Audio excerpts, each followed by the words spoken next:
What's up, YouTube? We're back with another video today of Monster Mail. I just got these in the mail today to finish up a certain deck, and then we're probably going to do a deck profile after this video in a separate one. And so this is going to be a little bit of a discussion video with the Monster Mail. Let's do the mail first, and then we'll get into the discussion. Let me pull these out. I gotta look at them real quick because some of these cards involve a discussion. So these are all good.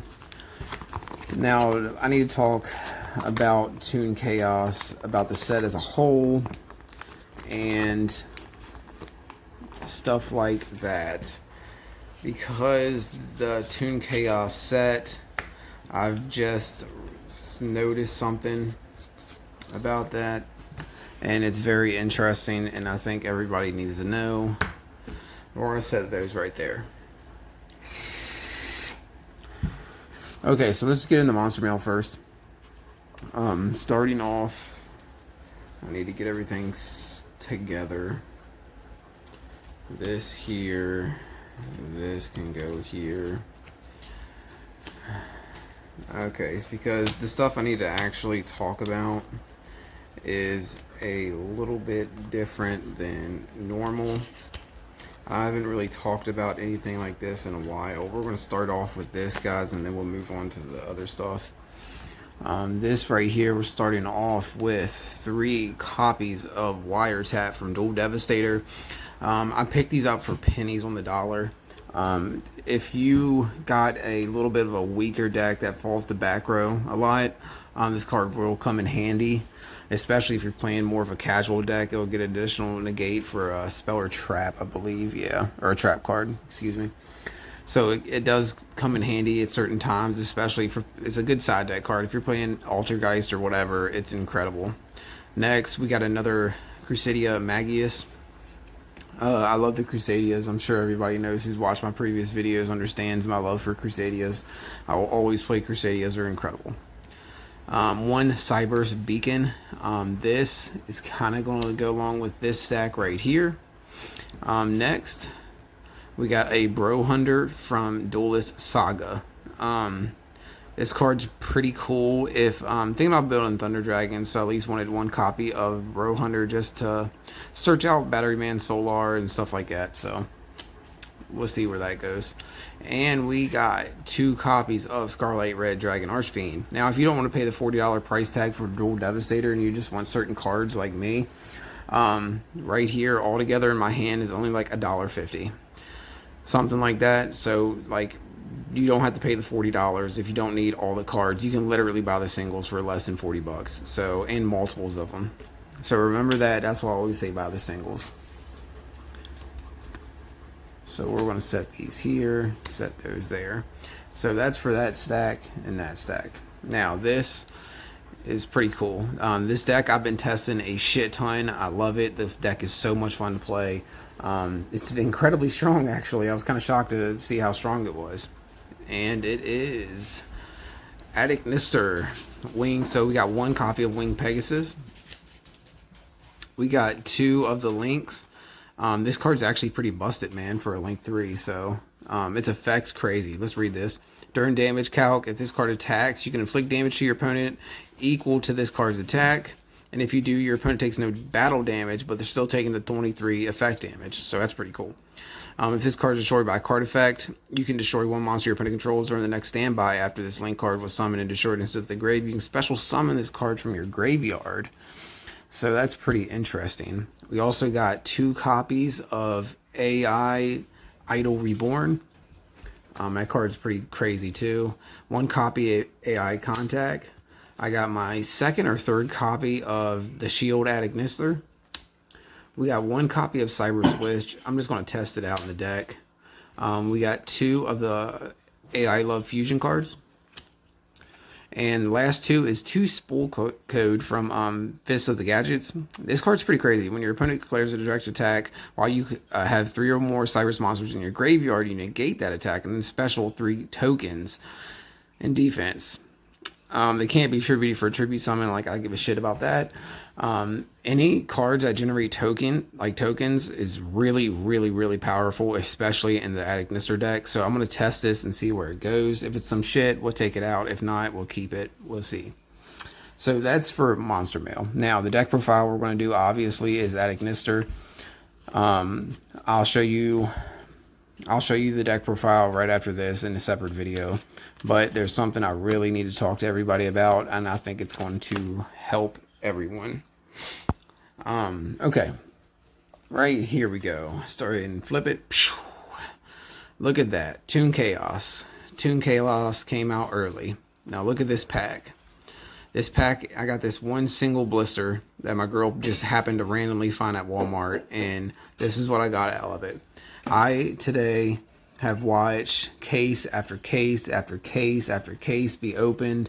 I watched the videos. I got a very good idea of ratios in the collector's rare. The collector's rare, there's a new rarity out. Here's the thing, guys. If you're looking for Toon Chaos to make a lot of money on, I hate to tell you this, I'm gonna be the first one to tell you, you're gonna lose your money. Think of it like this. So, okay, let me back up and rewind. The collector's rarity is the #1 reason why you're probably going to buy that set, besides the Toon monsters, which I get. If you're if you're building a Toon deck, a new Toon deck, you need the cards. I totally get it. I understand.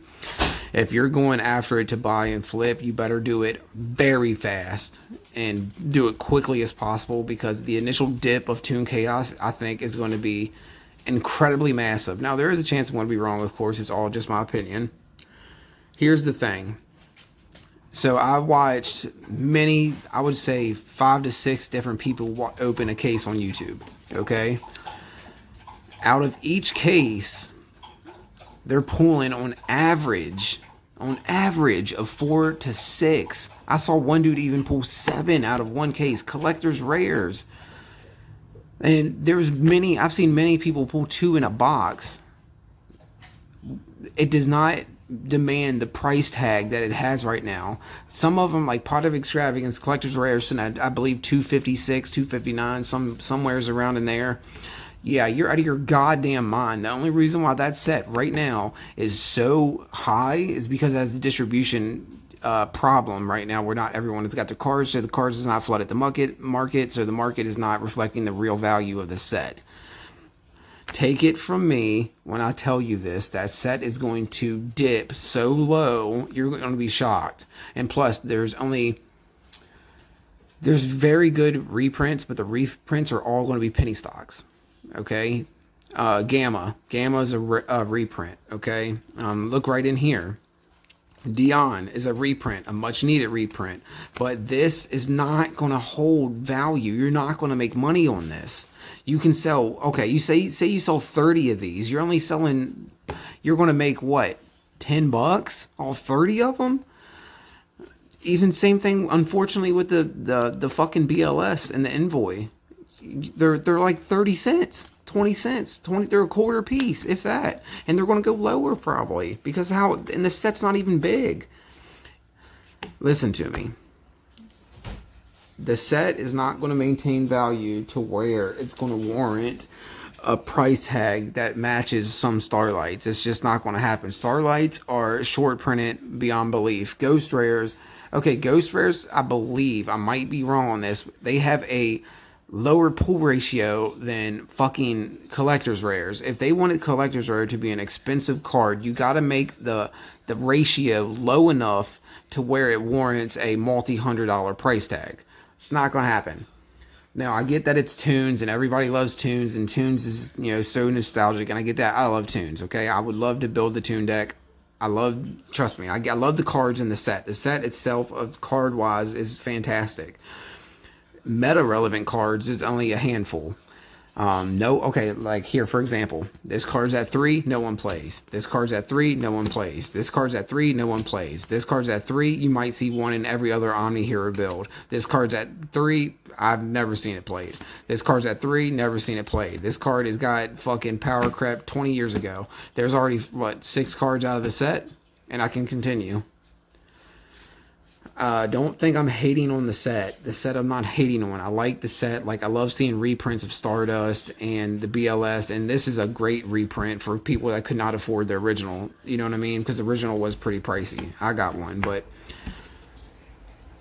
don't, when the market becomes real in 2 weeks to a month, you're going to see what I'm talking about. And if you don't flip your cards ASAP, you're fucked. And then that's only if you want to make money on the set. If you don't want to make money on the set and you're buying it to buy it, whatever, totally, I get it. But do not expect your value to exceed Ghost Rares or maybe even Ultimates. I don't even think it's going to pass Ultimates. It might match the value of certain Ultimate Rares, but not all of them. And I hate to say that because I wanted it to be really, really good. But if there's people pulling 2 collectors rare per box, think of it like this. When Dark Storm first came out, you found 1 Dingirsu per box. So that means Dingirsu had a higher original pull ratio than most collectors rares. Why would it warrant a multi-$100 price tag just to sit in a binder with no relevant meta play unless it's extravagance? Doesn't make sense. So, like I said, be very careful with the set. If you're not interested in making money and you just want to collect it, that's completely cool. But if you're looking to fucking flip it, you need to flip it fast and get your money while the market's hot and the distribution's not completely fulfilled yet. Trust me, take it from me. Listen to what I'm saying. I know what I'm talking about. And like I said, this is all speculation. I could be wrong, whatever. If I am wrong, I'll eat my fucking words and I'll shut up. But I don't think I'm going to be wrong. I'm probably hitting the nail right on the head on this one. So be very wary. If you're looking for the reprints, though, to play, say, Gamma, Cyframe Driver package for, you know, hand trap wise, that's fucking genius. Get the set for stuff like that, but do not buy it in crazy big amounts because you're not going to make your money back. After 2 years, the set will go to $100 per box, I would imagine. But that's only if they don't keep making more collector's rares. But expect them to keep making more collector's rares that are better and more meta-relevant cards. So the non-meta relevant cards is going to dip like a motherfucker. Be very careful. Take it from me. I'm just forewarning everybody. After this video, we're going to do the Ad Ignister deck profile. I just got to throw some of these cards in the side deck, main deck, go from there. But I'm just wanted to give everybody a heads up and be very careful. Buy it for the right reasons. If you do not want to spend the money on the case, buy the singles. The singles will fucking save your life. Now, if you're looking for 6 collector's rares per box, or per case, excuse me, you're probably going to get it. But here's the thing. Don't expect $200 per collector's rare. It's not going to happen. Be very careful. Y'all take it easy. I'm going to get this deck together, make the next video, and I'll see you in a little bit. But like I said, heed my warning, be very careful. Buy it for the right reasons. Buy the singles. If you're not worried about like here, for example, if you don't want to pull this and this and this 7 million times a case, don't buy the case, buy the singles. Now that's a Monster Mail video for today and a discussion. I just have to let people know this. You need to be careful. Just be aware of that. Y'all have a good day or good night. I'll see everybody in a little bit. You take it easy.